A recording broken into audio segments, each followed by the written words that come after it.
जिल्ह्यातील अवैध दारू बंद करा या मागणीसाठी एकाने जिल्हाधिकारी कार्यालय परिसरात आत्मदहन करण्याचा केला प्रयत्न।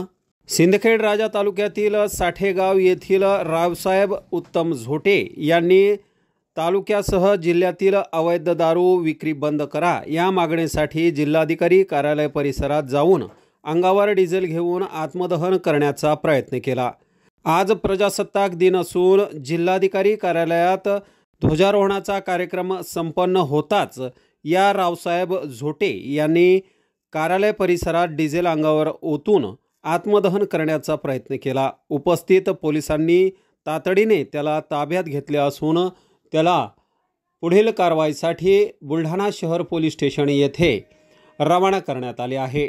घटनेचे गांभीर्य लक्षात घेताच घटनास्थळी तात्काळ बुलढाणा शहर पोलीस स्टेशनचे ठाणेदार ठाकरे यांनी घटनास्थळी पोहोचून घटनेची माहिती घेतली।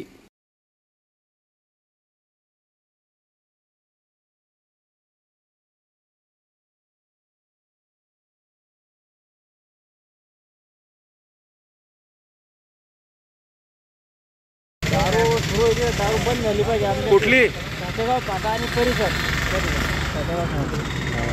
तुम्ही निवेदन दिलं का तसं पहिले? निवेदन दिलेले काय कुठे सेकंड गाडी कुठे? कलेक्टर साहेबाला दिलेले तुमचं नाव काय? रावसाहेब झोटे। हां रावसाहेब उत्तम झोटे। रावसाहेब झोटे हां राहणार साठेगाव सावली तालुका सिंदखेड राज्य जिल्हा बुलढाणा। काय म्हणणं होतं तुमचं?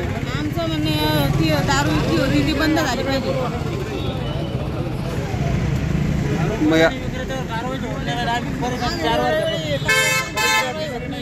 आमची साठवण करतात की झालं आता होणार नाही आणि 2-3 दिवस झाले कडे दारूचा धंदा सुरूच आहे। त्याच्यामुळे आम्हाला खूप अन्याय होतो आमचा। तुमच्या गावात का? गावातच आमच्या तिथंच विकतात ना गावातच।